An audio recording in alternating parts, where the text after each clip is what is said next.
श्री शिवाय नमस्तुभ्यम, हर हर महादेव, जय महाकाल, जय माता रानी। कैसे हैं आप सभी लोग। देखिए, शारदीय नवरात्रों के बहुत विशेष दिन चल रहे हैं और अब आ गया है वो दिन जिस दिन आपको गुप्त लक्ष्मी वाला उपाय करना है।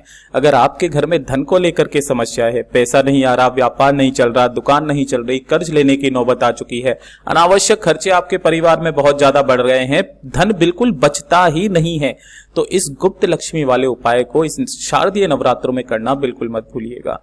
पूज्य गुरु जी की कथा से सुन करके और समझ करके पूरे उपाय को बड़े ही आसान भाषा में आपको बताऊंगा, परंतु उससे पहले आप सबसे एक छोटी सी प्रार्थना। जो लोग पहली बार आए हैं, चैनल को सब्सक्राइब जरूर कीजिएगा और वीडियो को लाइक करके देव आदिदेव महादेव का कोई सा भी प्यारा नाम कमेंट बॉक्स में लिखना मत भूलिएगा। इस पूरे वीडियो में हम 3 महा उपायों के बारे में बात करेंगे जो कि आपको इन शारदीय नवरात्रों में करने ही करने हैं। ध्यान से सुनना, समझने की कोशिश करना।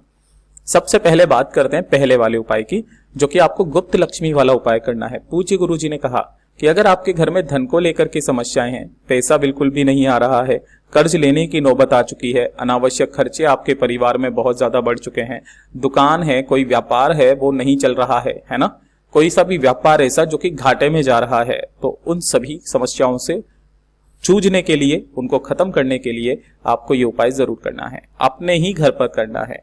आपको 2 पत्ते लेने हैं, जिसमें से एक पत्ता होगा पीपल का पत्ता और दूसरा होगा एक पान का पत्ता। ठीक है, एक पीपल का पत्ता लेना और एक पान का पत्ता लेना। इसी के साथ में आपको लेनी होगी 1 चुटकी हल्दी। अब जो हल्दी लोगे वो कौन सी, पिसी हुई, इस तरीके से 1 चुटकी ले लेना।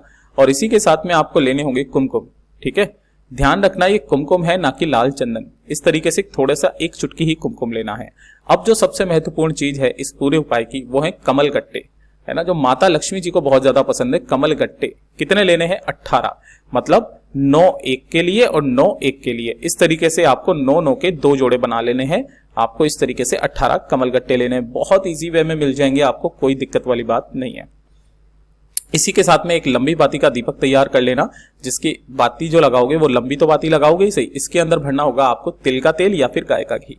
ठीक है, इन सभी चीजों को लेना। अब आपको करना क्या है, जहां पर भी आपने अपने घर पर माता जी की तस्वीर है या फिर जो भी आपने चौकी लगाई है ना, काफी सारे लोगों ने धान बोए हैं, तो वहां पर भी आप इस काम को कर सकते हो। अपने घर के मंदिर में अगर माता की तस्वीर है, उनके सम्मुख में आपको ये एक दीपक सबसे पहले प्रज्वलित कर देना है। ठीक है, थोड़े से आखा या गेहूं के दाने नीचे बिछाना और उन्हीं के ऊपर आपको ये 2 पत्ते हैं वो रख देने हैं। कौन कौन से, एक जो पीपल का पत्ता लिया है वो और एक जो पान का पत्ता लिया है वो, इन दोनों को आपको रख देना है। उसके बाद में जो आपने कुमकुम लिया है, उस कुमकुम का एक स्वस्तिक आपको पान के पत्ते के ऊपर बनाना है। क्रम ध्यान दीजिएगा, उल्टा मत कर देना। कुमकुम का जो स्वस्तिक बनाना है वो पान के पत्ते के ऊपर बनाना है। और उसके बाद में जो हल्दी का स्वस्तिक है, वो हल्दी का स्वस्तिक बनाना है आपको पीपल के पत्ते के ऊपर, कुछ इस तरीके से। ठीक है, इस तरीके से दोनों के ऊपर एक एक स्वस्तिक बना देना और इन दोनों को आपको गेहूं के दानों जो आपने चौकी पर सजाए हैं, मंदिर के सामने सजाए हैं, उनके ऊपर रख देना। उसके बाद में आपके जो दोनों हाथ हैं, है ना, उन दोनों हाथों को क्या करना है, ध्यान से सुनिएगा।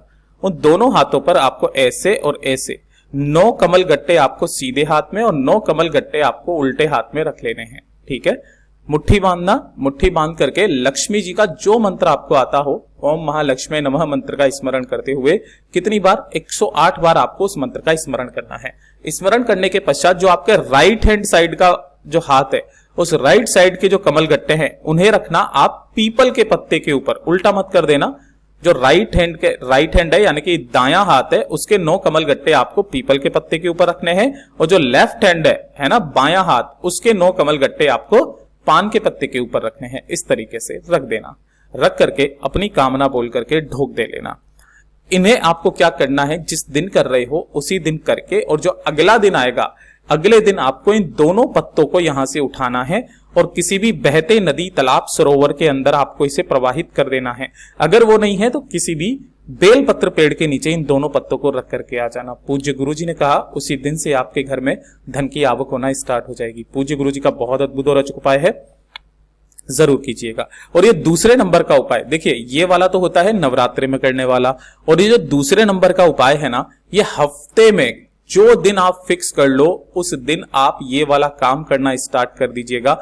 आपके घर में सदैव माता लक्ष्मी जी का एक अंश विराजमान रहेगा। ये मैं हमेशा करता हूं, मैं अपने घर पर हर हफ्ते करता हूं, और जो हफ्ते का एक दिन फिक्स करके रखा है वो करके रखा है शुक्रवार का दिन, है ना। वैसे आप कोई से भी दिन आप इस उपाय को कर सकते हो। देखिए, जब शाम की आरती होती है ना, उसके बाद में आपको क्या करना है, इस तरीके से एक स्टील का कलश लेना है, ठीक है, स्टील का कलश। इस स्टील के कलश के अंदर आपको भरना होगा दूध। अब ये जो दूध होगा ये किसका होगा, गाय का दूध होगा, वो भी कच्चा दूध, ठीक है। इस तरीके से भर लेना, भर करके जितना भी हो उतना भरना, बाकी अपने घर के शुद्ध जल से भर लेना, थोड़ा सा 2 या 4 चम्मच, ठीक है। इसी के साथ में आपको लेनी होगी दुर्वा। दुर्वा लेने का क्या क्रम होता है, या तो 1 लो या 3 लो या 5 लो या 7 लो या 11 लो, इस तरीके से दुर्वा लेना, है ना। अब ध्यान रखना, दुर्वा को कभी भी मोली, धागा, कलावा इससे नहीं बांधा जाता है। आपको दुर्वा को दुर्वा से ही बांधा जाता है। तो एक एक्स्ट्रा दुर्वा लेना, उससे बांध देना।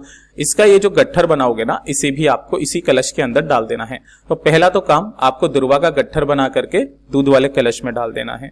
दूसरा, आपको एक गोल बाती का दीपक तैयार करना है। ध्यान रखना, कौन सा, गोल बाती का दीपक तैयार करना है इस तरीके से, जिसके अंदर आप भरोगे गाय का घी, गाय का घी। ये दूसरा काम। और तीसरा काम जो करोगे, आपको लेने होंगे थोड़े से चावल, ठीक है ना। ये जितने भी आप चावल लोगे ना, इन चावलों को आपको क्या करना है, थोड़ी सी केसर के जल में भिगो करके इस तरीके से केसर वाले चावल, पीले चावल बना लेने हैं, ठीक। अब आपके घर में जहां पर भी भगवान नारायण जी की मूर्ति हो, है ना, ध्यान रखना, भगवान नारायण जी की मूर्ति हो या फिर माता रानी की तस्वीर हो, है ना, भगवान नारायण जी का स्वरूप जैसे कि लड्डू गोपाल जी हो गए या कोई भी हो गए, आपको उनके सम्मुख पे क्या करना है, इस पहले दीपक को जला देना है। और इस दीपक के नीचे जो आसन दोगे आपने, जो वो पीले चावल बनाए हैं, उन पीले चावलों का आसन देना है। सम्मुख में आपको उस कलश को रखना है और कलश के अंदर जो आपने इस तरीके से दुर्वा डाली हुई है उसे रख देना। उस दुर्वा को अपने हाथ से पकड़ना, ठीक है। और जो भी लड्डू गोपाल जी हैं या फिर आपके घर में जो भी भगवान नारायण का स्वरूप है या सत्यनारायण भगवान जी हैं, उनके ऊपर आपको इस वाले जल के छींटे मारने हैं। लक्ष्मी जी का मंत्र बोलते हुए, जो भी महालक्ष्मी जी का मंत्र है, लक्ष्मी जी के जो 108 नाम है, उन नामों को लेते हुए छींटा मारना, फिर वापस डुबोना, फिर छींटा मारना, दूसरा नाम लेना, फिर छींटे मारना, तीसरा नाम लेना। ऐसे करके आपको 108 नामों के साथ में 108 बार लड्डू गोपाल जी पर, भगवान कृष्णा जी पर या फिर सत्यनारायण भगवान पर, जो भी भगवान श्री हरि नारायण विष्णु जी का स्वरूप है, उनके ऊपर लक्ष्मी जी के 108 नामों से 108 छींटे मारने हैं। बस एक काम ये करना स्टार्ट कर दीजिएगा। उसके बाद में जो भी ये जल बच जाता है, इसे किसी भी वृक्ष में आप डाल करके आ जाइएगा। आपके घर में धन की आवक होना स्टार्ट रहेगी। पूज्य गुरु जी का बहुत अद्भुत और अचूक उपाय है, जरूर कीजिएगा। और ये तीसरे नंबर का उपाय, इसे तो चूकना ही नहीं है। ये उन सभी भाई बहनों के लिए है जो कि जीवन में धन नहीं कमा पा रहे हैं, जीवन में हमेशा असफलता ही हासिल हो रही है, सफलता मिल ही नहीं रही है, उनके जीवन के क्लेश खत्म नहीं हो रहे हैं, परेशानियां, दुख, कष्ट उनके परिवार में बने हुए हैं, घर में बिल्कुल भी सुख शांति समृद्धि नहीं है, बहुत ज्यादा अगर परेशान वो रहते हैं, तो एक छोटा सा काम करना, हफ्ते में केवल एक बार आपको 1 लोटा शुद्ध जल चाहिए अपने घर का तांबे के कलश में। इसी के साथ में गिन करके लेने होंगे 5 पीपल के पत्ते, 1 चुटकी काला तिल, 5 पीपल के पत्तों के साथ 1 चुटकी काला तिल, और 1 लेनी होगी हल्दी की गांठ, है ना। आपको शायद ये उपाय याद आ गया होगा, हल्दी की गांठ इस तरीके से लेना। ये जो तीनों चीजें ली है, इन तीनों चीजों को इसी कलश में डाल देना। 5 पीपल के पत्ते, 1 चुटकी काला तिल और 1 हल्दी की गांठ इसी के अंदर डाल देना, और इसे लेकर के पहुंच जाना भोलेनाथ के मंदिर में, शिवलिंग के पास में। यहां आपको शिवलिंग के पीछे की तरफ में खड़े होना है, जिससे आपका मुख उत्तर दिशा की तरफ में हो जाए। दोनों हाथों में उस कलश को पकड़ना, अपना नाम और अपना गोत्र बोलना। नाम और गोत्र बोल करके इस संपूर्ण जल को आपको शिवलिंग के ठीक ऊपर समर्पित करना है। श्री शिवाय नमस्तुभ्यम मंत्र का स्मरण करते हुए अवधूतेश्वर महादेव के नाम से। किनके नाम से करोगे? अवधूतेश्वर महादेव के नाम से संपूर्ण जल को समर्पित कर देना। जितने भी आपने पीपल के पत्ते लिए हैं सभी को समर्पित कर देना। समर्पित कर देने के पश्चात जो पीपल के पत्ते आपने यहाँ पर समर्पित किए हैं 5, उन 5 पत्तों को उठाना, उनके ऊपर लगे हुए जल के कुछ छींटे अपने ऊपर मार लेना अपनी कामना कह करके, और इन सभी पीपल के पत्तों को वापस शिवलिंग पर नहीं, माता अशोक सुंदरी के स्थान पर रख करके चले आ जाना। पूज्य गुरुजी ने कहा है इसका जो असर है आपको 24 घंटे के अंदर अंदर देखने के लिए मिलेगा। पूज्य गुरुजी के सभी उपाय बहुत ही ज्यादा खास और अद्भुत है, जरूर कीजिएगा।